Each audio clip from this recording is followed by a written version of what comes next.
in the report accused of active involvement in Galamsey. The latest to hit back is Information Minister Kojo Ponkluma, who is tonight has issued a 7-page statement ravishing claims he orchestrated a plot to bring the former Environment Minister down.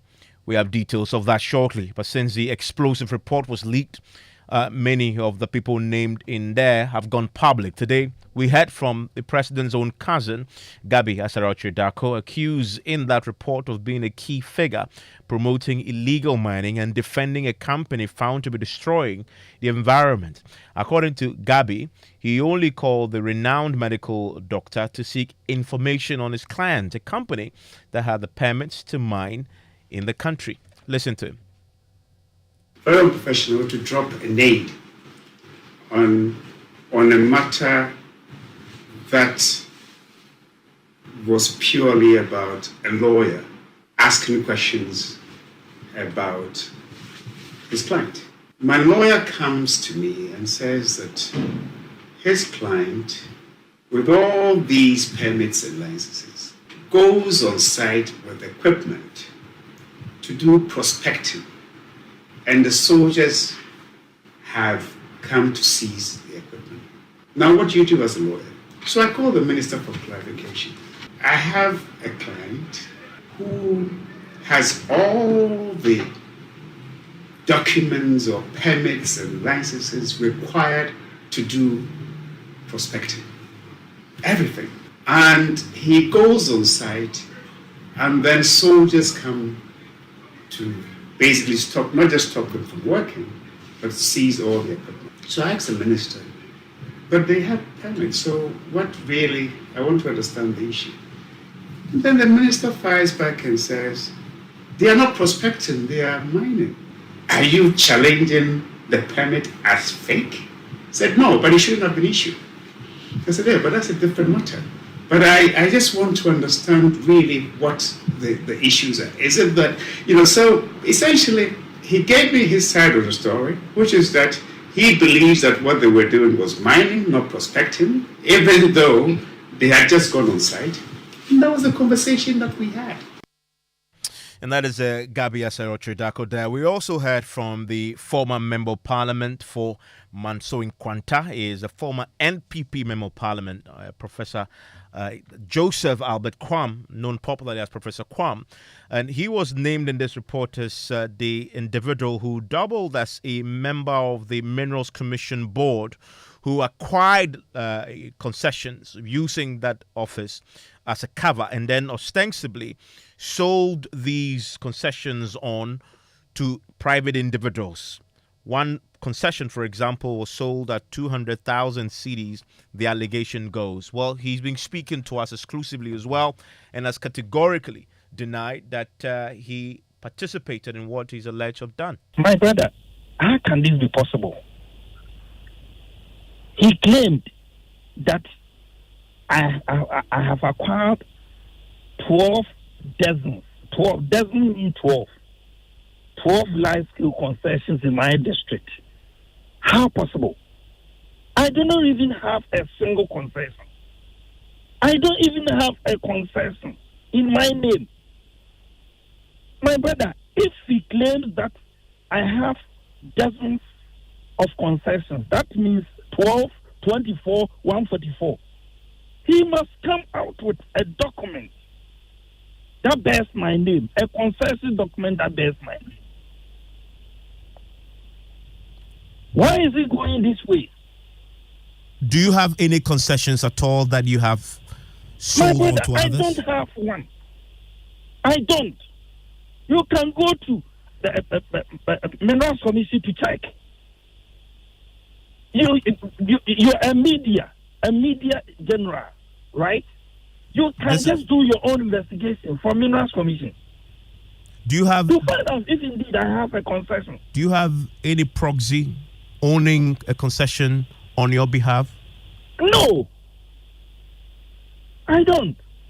Did you sell any concessions to party folks? The question is, once I don't have one, what powers can I have to sell a concession to anyone? Did you sell somebody's concession using your position? Not at all. So you say that this report that Frimpong Boateng compiled, as far as it has to do with you, is a fabrication? It's a fabrication. At this crucial moment, I will challenge him to come with documents bearing my name, concise documents bearing my name. If he's not able to prove that, then I will consider the document to be bogus. I will let my lawyers write to him to retract and apologize. If he doesn't do it, I will advise myself.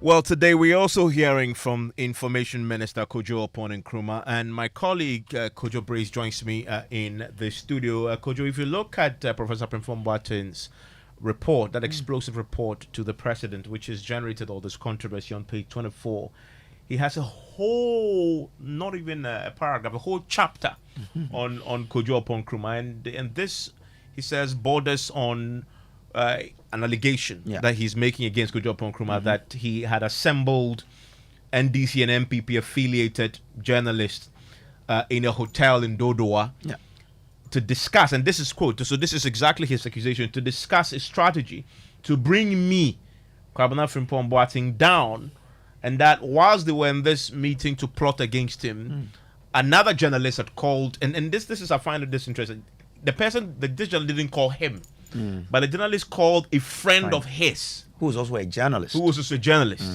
and informed him about this plot that was being hatched. And then he was also warned, he says, that watch out for negative stories about you.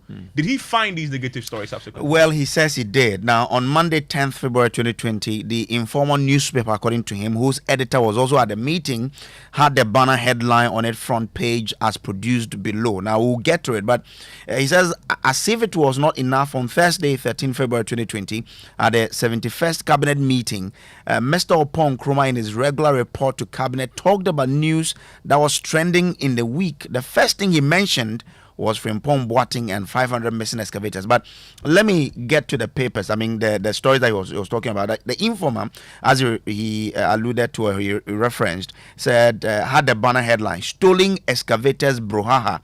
Kufuor sacks Frimpong Boateng for soiling image of government. So that's the story he's talking about. Exactly. That's the story that he's talking about. And then you started talking about, he also had an issue with Oppong Nkrumah's brief to cabinet. Yeah. What was that all about? Now, he says that Oppong Nkrumah, in his regular report to cabinet, because of course when they go to cabinet, the minister has to give update on what is happening in the news. He says the first thing he mentioned was Frimpong Boateng and the 500 missing excavators. Now, he says it must be noted that Mr. Oppong Nkrumah, as Minister of Information, was a member of the IMCIM, and that's the Interministerial Committee on Illegal Mining. He never called me to find out what I knew, in quote, about the missing excavators, but he found it worthwhile to magnify it in press, and also present a falsehood before cabinet for reasons best known to him and his co-conspirators.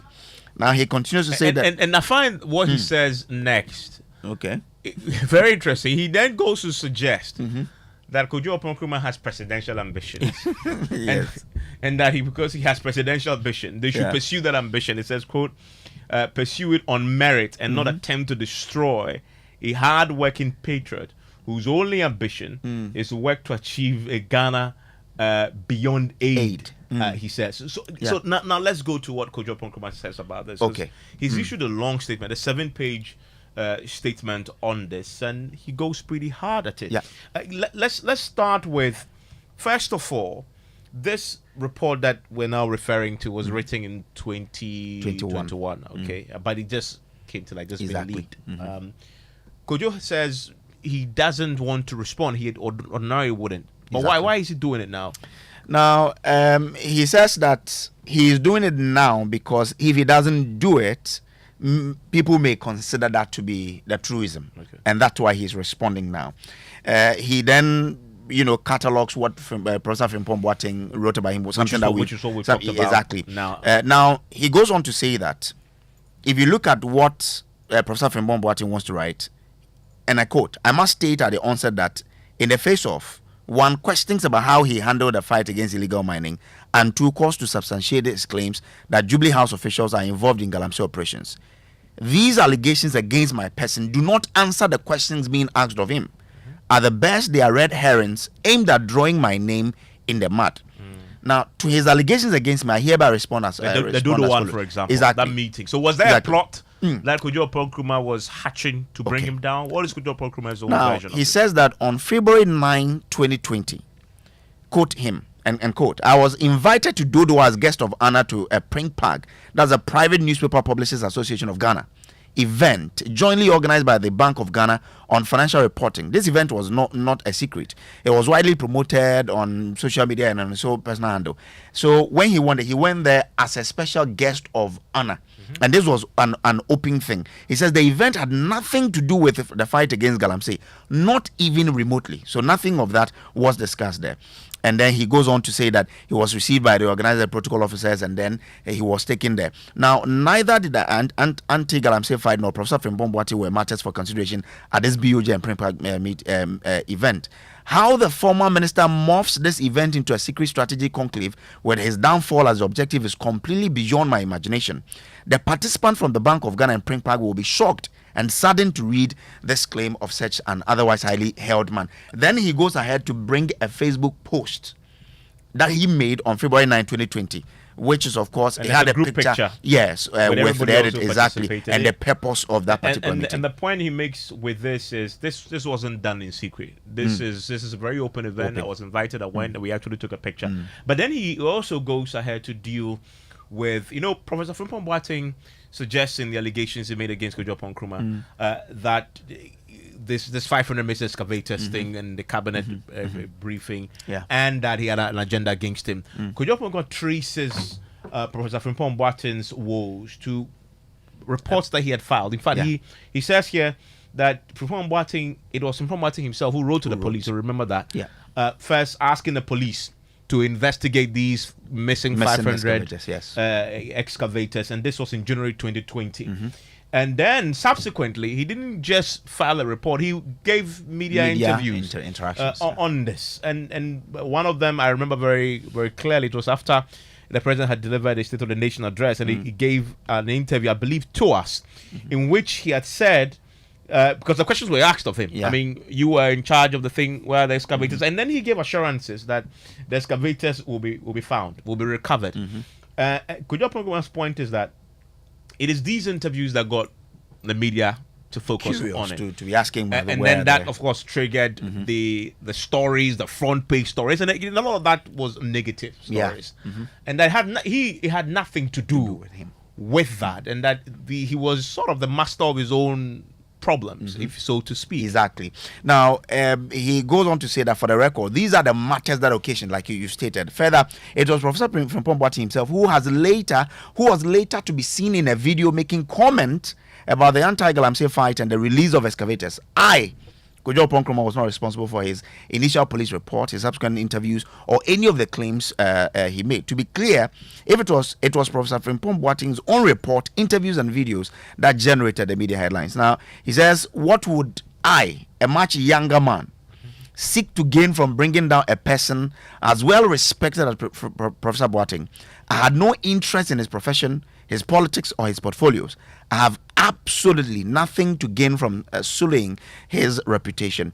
More importantly, as a matter of principle in my upbringing, I do not conduct my personal affairs or politics by seeking to hurt people. Okay. And then he talks about values that he has. It's not often that you get to hear what happens in cabinet. It's one of those, it's the most secretive of places. But this is another cabinet minister accusing another cabinet minister of going to cabinet to run him down. So did Kojo Nkrumah take this opportunity to tell us what really happened in cabinet? Okay, so from Kojo's point of view, as an information minister, he sometimes has that unpleasant duty of drawing cabinet's attention to matters of public interest. What is the media discussing? And it was then that the claim about the 500 excavators seized by government had supposedly gone wrong was a major matter of discussion on the media airwaves, and he could not have gone to cabinet without telling them this fact, that this is what people are discussing. So that is what he did as a minister. But how that constitutes an attempt to bring down the minister, he still cannot understand, or get that particular point that the professor wants to make. That I'm just a minister. My duty is to try and bring government's attention to what is happening, and I just did that. I get a sense from what he was saying there in this response that the Professor Frimpong Boateng's own interviews and police report and etc. generated a lot of controversy. Yeah. Gave the government a lot of bad press. And so in this cabinet meeting, he was showing the evidence of that and giving it. So tell us what's trending in a sense. Exactly. And then he'll give a brief and he started with that one. And that's because it was the most. Yeah, and he couldn't have briefed cabinet without starting with it. Obviously, then I'm sure the president would have even questioned him. But I'm also listening. Why didn't you talk about it? So as a minister of information, he just did his part. I'm curious. So what is Kojo going to do about this? Well, he says that. I noticed in this last paragraph that he appears to taking a reconciliatory. No, he says that tone. Over the years, he had nothing but great admiration for Professor Frimpong Boateng's public-spirited works and as an inspirational citizen. Now, he feels offended. He says that even though he's offended and that he's hurt by what the prof has done, someone he reveres, but he forgives him. Okay, so he's forgiven him. Yeah, he has, according to him. Okay. Yeah. Bruce, thank you very much. Let's speak to Charles Bisu. And Charles Bisu is the former secretary to the Interministerial Committee on Illegal Money. In other words, he was Frimpong Boateng was his boss. Exactly, yes. Yeah, was his boss at the time. Because Frimpong Boateng was the chairman, and he, as a secretary, was responding to reporting. Yeah, to Frimpong Boateng. Yes. Okay, and by the way, his name was also mentioned in there in this report as one of those people who led a setting raid against Frimpong Boateng. Yeah, I mean in the forest reserve, etc. I mean, let me bring him in. Joins us on the telephone line right now, Mr. Busi. Thanks for your time here on Top Story. Thank you. Evans, how are you? I'm doing great. I mean, just for the abundance of doubt, the references made to you in this report revolves around some operations that were conducted in the forest reserve, and that you were part of those who, had led the raid, etc. Are these factual? Okay. Yes. Thank you, and good evening to your listeners. Yes, I heard your other colleagues saying that I was actually planning on doing something against Prof. No, that wasn't what was stated in there.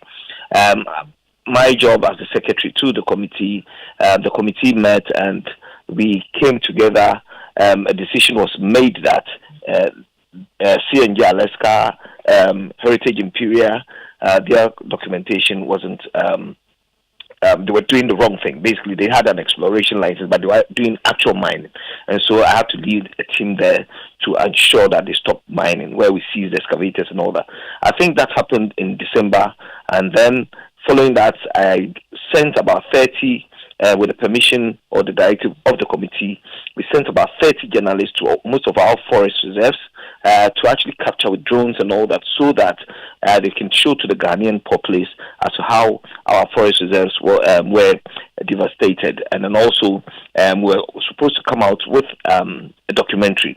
Then the announced expose came up. So you would realize that in the report, Professor Frimpong Boateng mentioned Kweku Baku's name, saying that Kweku Baku actually called him to say that he, Prof, is the one hitting CNG Alaska when they go to cabinet. I am privy to that. Yes, Prof reported that to me, and then I think the next day they said they were meeting at 4. Prof had an argument, or actually had a go at the team, one Simon and Donald and Chair. And following that, that's when I went there. So, I mean, that's how, to the extent that I know. His discussion with Gabi, I'm not privy to that. And the people that he mentioned also, I'm not privy to that. But then, I'm also disappointed in Prof, to the extent that, yes, he knew, he had people around him who were doing the same thing. Francis also Chow, Mike Gizo, Kwabra, whom I pointed out to him that these guys whom you have been directing to work for you are also doing Galamsey. So I do not understand why he's coming out at this time. Did he know that people around him and his associates were also engaging Galamsey? Evans, ever since I stepped aside, I've been consistent. You can Google everywhere that I've said. You understand? And recently in October, you remember I mentioned that Prof should come out and speak following NDC's, when NDC came out and with a press conference to say that excavators have gone missing, which in fact wasn't true. So then Anas came out to speak, and then the special prosecutor invited me again. Yeah, so, I mean, we're all circle of friends. I mean, not me, but we can see what we're actually doing to Ghana. So Prof knows the truth. But even at the time that he said that 500 excavators have gone missing, I called him. I was out of the country, and I said, Prof, that is not factual. You've actually sent about 3 reports to the National Security Council, and that the report that you sent reported that we do not have up to even 300 excavators. So why 500? And that report, the last report, I think he did it on the 11th of September 2019. And then in February, you go out to say 500 is gone missing. So how are we able to gather 200, about 300 excavators within 3 months? So I called him and he said he knew what he was doing. And then 3 or 4 years down the line, you come back to say that no excavators gone missing. So if you read Kojo Opon Kume's response, you'd realize that he wrote to the police for an investigation into missing excavators. So he hasn't been consistent with Ghanaians. I think Prof hasn't been truthful. And I'm only saying that let's look at the purpose and the timing. He did that in March, I think 2021, right? Yes. After he had not been appointed. First of all, let me ask you, as a secretary, were you aware of this report? No, I wasn't. No, I had stepped aside. Oh, you were not there when this was uttered? Yes, I'd stepped aside, so I wouldn't be. But most of the things like the graphs and all that, I prepared it for him whilst I was there as a secretary. But all I'm saying is that in 2021, with Prof, if he was a minister at this point, would he have done that? So I think he's actually really, because he hasn't been made a minister and then he has to come out to speak, and then maybe he has to go to the CID to be investigated for what he said. Because when I was working, he reported me to the NIB, and then I went there, gave them a statement, and he became a suspect. And then he said I bribed the NIB, so he took the matter to the CID. Then he became a suspect there too. When they went there to interview, he never gave them his statement, because then he was a minister. So I think all these things needs to be come to the fore for us to discuss. And I think, Prof, the agencies should basically investigate this matter. Wait a minute. Did you say that you also reported him and he became a suspect? No, he sent the matter. He sent the original matter to the police. Yes, and he didn't know that I knew a lot. So everything that I said was factual. And then I mentioned the people around him's name, his boys who were doing the job for him, and then the police invited the boys. So if you contact the NID, I think they have the report there. So what you're saying is the police received evidence from you that Frimpong Boaten's own associates were also engaged in illegal mining. And then further to that, they invited the guys. Yeah, but that his associates, but not himself. No, they invited them. And then subsequent to that, they wanted to speak to Prof. But because he was a minister, I think he bullied them. He wasn't going to grant them an interview. He bullied the police? Been done up to now. You said he bullied the police? Because nothing was written. Because I kept asking the police that, I think you need to invite Prof too. And they said they've actually invited him. And he's not actually, I think, reporting to them. I think you need to speak to the agencies. I do not know how the administrative processes work. But you can contact the NID and the police, CID. Then the CID boss was Kenya Boa. And the police didn't explain to you, but why, although they invited the associate you had given evidence about, Frimpong Boate himself wasn't invited for questioning? No, because you see, I didn't want to interfere in what the police were doing. You'd realize that I'm the only person who has stepped aside in the president's government. Let's get this record straight. When the matter Anas expose came up, I just stepped aside for the investigations to be carried out. The reason why I did that was that I didn't want to interfere in anything. And following that, the police also invited me based on what Prof had told them, and then at the same thing at the NIB. After I had given my statement, I mentioned the names of the boys that he worked with. And the NIB and the police, I think, invited all of them. For the NIB, I'm sure, they invited the boys. Within that, Prof became a suspect himself. But I do not know. So you can contact them and see if he's rendered any statement to the NIB or the CID pertaining to what I am saying. For many people who have read his reports now, they say they are not surprised because a lot of the things that he said, many people had suspected already that high-profile government officials were involved in this illegal mining problem, and that's why we were not winning this war. And that all the reactions we're hearing is simply because the man has let the cat out of the bag, and all of you are ganging up against him. I don't think so. You see, I've always said that to deal with the Galamsey menace, it's not a political matter. I mean, yes, you need a political will, but both political parties, big, small, and all that, are involved in it. We have chiefs, priests, journalists. They are all involved in this. So it's a matter of all of us changing our attitude towards dealing with this matter. Now, saying Prof has led the cat out of the bag. Yes, maybe I'm like I said, I'm not privy to the things that the name that he's mentioned because I then stepped aside. Okay, but he who comes for equity must come with clean hands, right? And so I am saying that you can contact the NIB and the CID that the report that I gave at that time, the statement that I gave, did they follow that up to invite Prof to speak or render a statement to them?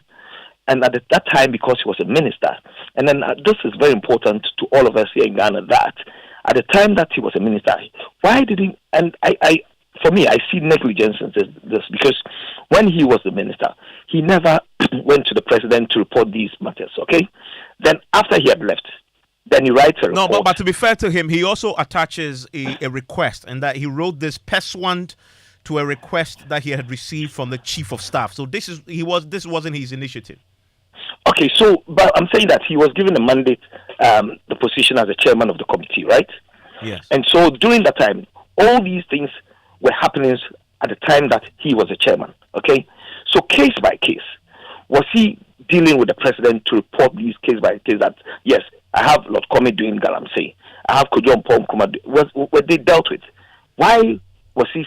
Is he saying it now? After he left 2021. But also to put it in context, and I have the letter that he received from the chief of staff. This is acting H.M. Wood, acting for the chief of staff, and this was written on the 17th of February, 2021. It says, I'm directed to request you to furnish the office with a report on the work of the Interministerial Committee on Illegal Mining so far, and also to propose the way forward to assist His Excellency the President make a decision on the future of the IMCIM. And it is special to this that he wrote the report, and he wrote it and gave it to the President in 2021. He didn't leak it. It just somehow found its way into the press. No, I'm not talking about leakage. I'm just saying that the content of that letter or the report, okay? It was meant for the president's eyes only. Before happening that he penned down, right? So these are occurrences while he was the chairman. Yes. So why did he not deal with the case by case? I guess maybe then he was not asked to produce a report, so there was no need to tell the president all this. So you've just established negligence because then the chairman was just sitting aloof and watching these things happen. So you've just established negligence. Charles Bisu, thank you very much. And Charles Bisu is a former secretary of the Interministerial Committee on Illegal Mining. And this is one of the subjects that we'll keep rambling on. And many names have been mentioned in there. Many names mentioned in there. The more you read, the more you discover. And I won't be surprised if in the coming days we'll hear from many more people who would want to have their say. And because even if your name hasn't been mentioned yet on radio, we chose deliberately not to do so. People have read it themselves and they are responding. To people would have seen it anyway. Yeah. Because there are some big names there. Big names. When they do, we'll bring them out. Yeah. Thank you, Brace. Ghana Connect starts right now.